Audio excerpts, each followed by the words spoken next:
Is it easy for you to be self-compassionate? Yes, it is easy for me to be self-compassionate Why do you think that's the case? because I've spent a long time practicing it. How long have you been practicing self-compassion? I would say maybe about 5 years. Okay, 5 years.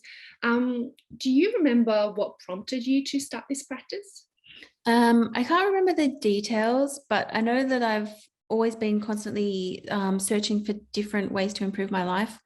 And so I'm always reading advice about things you can try. So when I read about self-compassion, I started practicing it, which initially felt kind of stupid because it felt fake.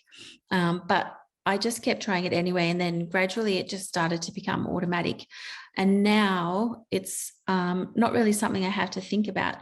I mean, I do still push myself to do it, but yeah, it's a little more automatic now. Okay. So it sounds like it's not as hard because you've developed the skill to be more self-compassionate. Yeah, it's become a habit. Okay.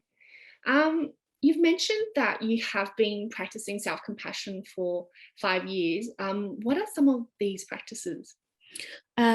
So actively noticing and pointing out to myself when I see other people making mistakes or not being perfect as a reassurance to myself that it's really not a big deal. Self-soothing myself when I do make a mistake or feel upset, not judging myself for anything. And a big one is praising myself whenever I do things that are hard. Even if I feel that I did something awkward or silly, instead of beating myself up, I actually turn it around and praise myself for being brave enough to even put myself in the position to embarrass myself. Because really, if something is difficult, scary, stressful, and you do it anyway, you should be proud of yourself. Like that is a sign of true strength. So I really bathe myself in the positive feelings when I do something I'm proud of by actively holding on to it for like about 10 to 30 seconds in order to strengthen that tendency for positivity in my brain and rewire the pathways. And that's something I got from an interview I read a few years ago with a neuroscientist. Wow, that's really insightful, Anna. Thanks so much for sharing those practices. I think it'll be really helpful for everyone to practice these. Yeah, and like having that courage to be brave. I think that's amazing. Having practiced self-compassion for the last few years, are there any benefits to practicing self-compassion? Yeah, it changed my life. In what ways has it changed your life? um, I used to be depressed and more anxious, more timid. It's not the main thing in my life, but I would say that it is probably the most important because it's kind of given a foundation for everything else to build on. Right. So it sounds like practicing self-compassion has been a positive change in your life. Yeah. When I was interviewing another autistic woman who experienced a late autism diagnosis, she said, and this is her direct quote, I could have been more self-compassionate if I was diagnosed with autism earlier. So Anna, you were also diagnosed with autism later in life. I'm curious to find out, how did this late diagnosis impact how compassionate you were towards yourself? Um, I think that I was very hard on myself because I grew up being told that everything I did was wrong and stupid. So I thought so, and I believed it. And so I was just used to thinking and assuming that everything I did was wrong. So self-compassion is kind of doing a total 180 on that and learning to think completely the opposite way.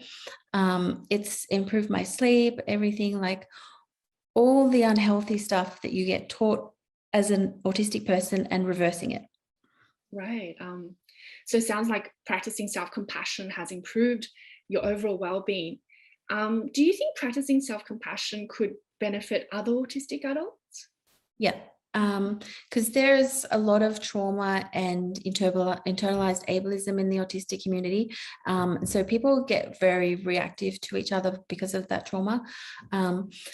I've found that self-compassion has really helped with my own trauma because I have that ability to self-soothe. I've become a lot less reactive and I can calm myself down enough to stop panicking and think rationally to get myself out of the panic. Also, because as I was talking to you at the beginning of this interview, being autistic really affects how people react to you. It's unfortunately very normal to have people treating you like an idiot when you're autistic, or being really hard on you for your mistakes. So it's essential to be able to be understanding and kind towards yourself if you're not getting it from the world around you. Not only does it provide you with emotional resilience, but self-worth just seemed to build naturally as I learned to be kind and nurturing to myself. It makes you realize when you are kind to yourself and care about yourself, that you need to get away from people who judge you so harshly, and realize how toxic they are, because you stop internalizing their reaction to you and you see it as a problem with them instead. And it really helps to start undoing the enormous damage that ableism causes to our mental health. So yeah, there's just so many benefits to self-compassion, and the harder life is on someone, the more benefit it potentially has for them. And life has been really hard on a lot of autistic people. Thank you so much, Anna, for sharing these personal experiences. They've been very valuable, I think, to hear. Thank you.